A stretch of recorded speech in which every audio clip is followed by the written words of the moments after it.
Good boy. Hey. You're good. You're good puppies. Oh my goodness. Silly puppies. Silly puppies. I grew up hating this piece of me, where I was potentially overweight, where I didn't have good fashion. It's hard because those things can carry with you for life, and I think that did the questioning of like, am I enough?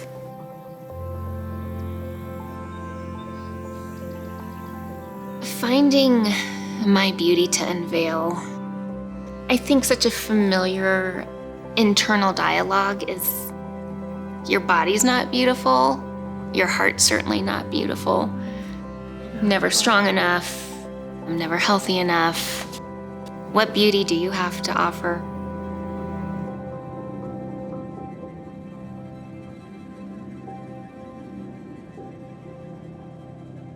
I know that this is a tricky subject to talk about. Beauty, as the world has defined it, has been extolled and worshipped and kept out of reach. The message most women have received is, you're failing, try harder. Or for many women, the message was, that's the only thing of value you have to offer. So if you're failing here, well, you know, beauty is important. It's actually vital. Beauty is powerful. Yours is. Beauty is healing. That's why we send the grieving or those recovering from illness flowers, because beauty speaks to the world that all will be well. Think of your most beautiful places to visit, the mountains, the forest, walking along a stream, or sitting in the garden. Being in the presence of beauty allows your soul to breathe deeply the reality that life wins, love wins, good prevails, God reigns. And women are made in the image of a beautiful God. We are the incarnation of a captivating king. Beauty draws others to the heart of God. Of course, it's been opposed, maligned, beaten down, harmed, diminished. It's because it matters. Let me try to make it less foggy. The essence of masculinity is strength. Now, I'm not talking about strength physically. It's not in the form of big muscles. They are made in the image of a warrior God who comes through for us. I'm talking about a strength in a man that intervenes on your behalf, that speaks, that stops you from having harm. Similarly, women are made in the image of a beautiful king. Beauty is the essence of femininity. But I'm not talking about a perfect figure or a smooth complexion. It's about mercy, compassion, vulnerability, and strength. Women want to impact their world for good. By offering their beauty in a myriad of ways, they do. Now, this is the terrain of our hearts where we have received our most painful wounds, the deepest wounds. Things were said, things were done, telling us that the only thing that matters from us is our beauty, and that if we don't have any, we're failing completely. It's been painful. And for some women, it's been a source of abuse. It's been awful. And here's the crazy thing. Though it has cost us countless tears and untold anguish, we still long for it.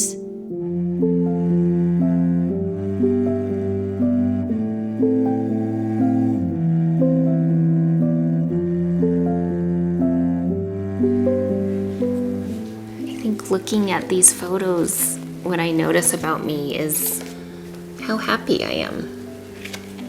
I also think I was such a geek. When I was a little girl, I absolutely loved the Miss America pageants, and I was in brownies, and my troupe put on a fashion show. One of the girls' parents owned a children's clothing store, and they brought in a model from Sears to show us how to walk down the stage, and I was so excited. My mom gave me her credit card to buy a couple outfits, and I just felt so grown up and so responsible. As I tried on outfits, the other mothers at the store just praised me and just telling me how beautiful I am. And so when I got home, I was just eager and excited to show my parents what I had bought with their money that they trusted me with. And so I changed in the bathroom and I came out sporting this super 80s like yellow tank top jumpsuit. So I came out of the bathroom and presented myself to them, you know, hoping to get the same response as the mothers in the store. And I did not see that look of joy and delight. And so I moved closer to them and I was like, the heart's in my belt, and I did a twirl and still not much of a response. I remember going back, just kind of feeling a little defeated, closing the bathroom door. It wasn't like 20 feet from them, and I just remember hearing, "She looks so fat."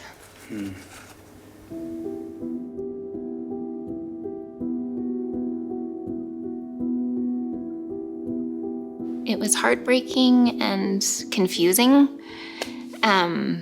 Looked in the mirror to try to see what they saw, but I couldn't stay there long, because when it comes from people who you love, what else can you believe but that it's true?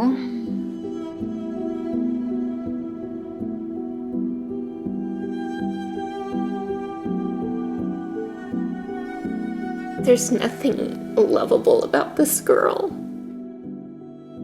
You are beautiful.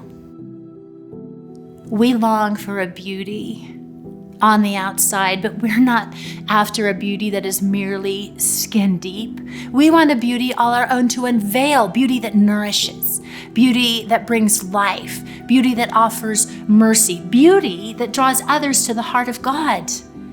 Your beauty, dear ones, is under siege. It's been taunted and mocked and harassed because it matters. You matter. The enemy attacks the core of your heart, attacking your beauty to pin your heart down and to keep you from offering the passionate, powerful woman that you are. You are powerful. You do possess beauty because you are made in the image of a beautiful God. This isn't about the perfect figure or the thick hair or the white teeth or whatever. This isn't about anything, actually, that can be measured. How do you measure the beauty of a sunset? How do you measure how it feels when you are embraced by someone who feels safe? How do you measure what it feels like when, after sharing a part of your life with someone, your friend has tears in their eyes on your behalf? How do you measure forgiveness? How do you measure what it's like to come to know the love of God more fully? No, it can't be measured more than an external beauty that attracts.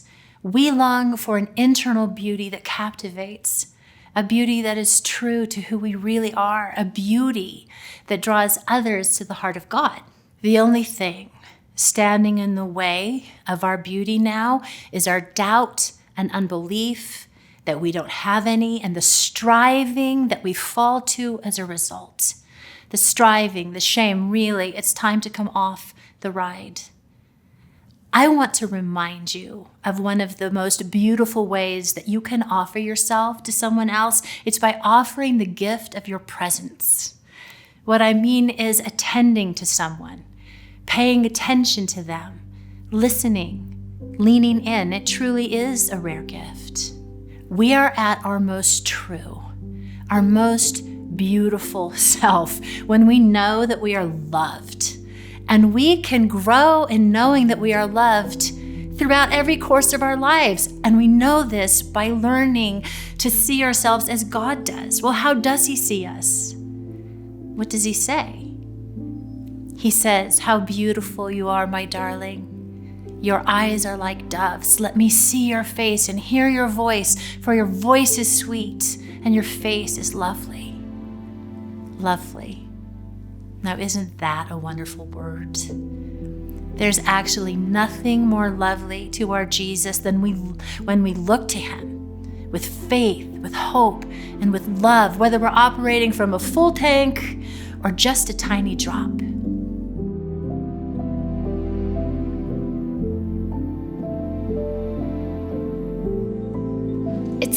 been such a journey to try to start learning to bless my body, because it's felt unlovable, unacceptable, and judged most of my life, where I could never see the beauty in it. So that's just, your typical teenage adolescence difficulty. And then at the age of 35, when I had my first round of cancer and chose to have the double mastectomy, my body in particularly has felt extremely assaulted. And I have felt betrayed by it. And it's just like you get back up and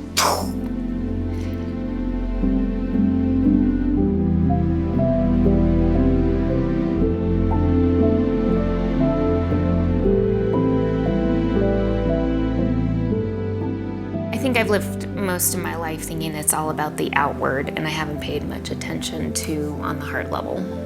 And so I think so much of my true self has been hidden. And I think I learned that when I didn't have hair to hide behind, that I trusted my heart, living from my heart more. And I think I did feel more beautiful than ever. Yeah. Because I was living from that place. Our beauty does not diminish as we age. Rather, the opposite is true. It increases because we are being transformed into the very image of God. Remember 2 Corinthians 3:18? It says, "And we, who with unveiled faces contemplate the glory of the Lord, are being transformed into His image with ever increasing glory." We don't have to live under condemnation or shame or rejection any longer. God does not condemn us. He does not reject us. As Stasi shared her story, she shared things with us that we have in common. The shame we might feel over our body not measuring up to the level of some standard that was imposed on us or that we think it should. But beauty, again, it's much deeper than that. Beauty has to do with what is planted in your soul, a unique offering that is yours to give. It's the beauty that you bring relationships. It's the beauty that you bring to your work. It's your beauty that brings life to others and literally speaks to them of the heart of God and makes them want to know Him. It's not in the words you say even. It's not actually in the things you do, but it's in how you bear His image, and they lose sight of you when you're talking or when you're speaking truth or when you're offering, but they see Jesus, who is beauty Himself. When you are engrossed only thinking about your outward appearance, it keeps you from being able to step out and offer the true you. When you're bound in shame, you don't think anything is wanted, and so you offer nothing. You don't say, "How are you?" You don't listen in. You don't risk loving another person because you think that you're going to be rejected. No. See how the enemy works? To pin you down here, to shame you here is an effective tool to keep you from being the powerful woman that you are meant to be. Not bound by something prescribed, but offering the truth of who you are. I have yet to meet a woman who wasn't beautiful. I have met many who don't believe they are. But when they come to me and they speak to me and they offer life to me, and I am enriched, that is what beauty does.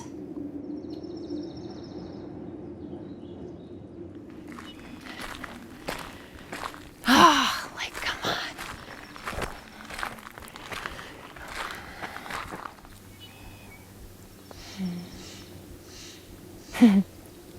Little bird wants to talk too. It's so quiet. This is where I feel like my truest self, where I can breathe and feel free.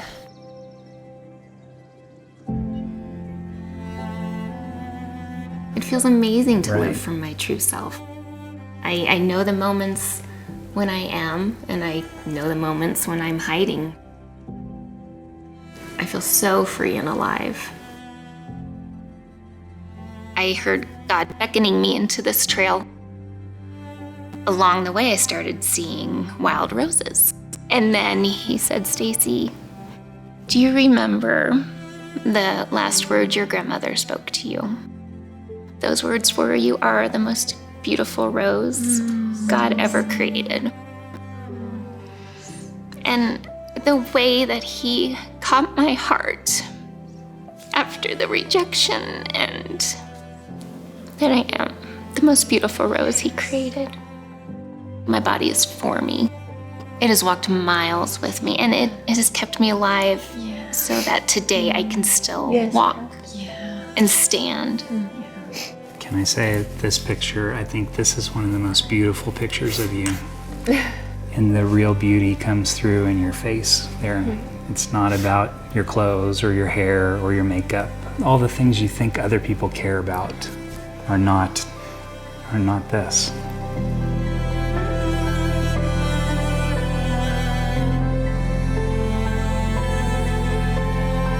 I know God has just been fighting so hard to uncover true Stacy, to call her out of hiding. Do you experience it too? When you sense your true self being offered, like that is the beauty that is unveiled. And it feels rare, but I want her to show up more. She is beautiful.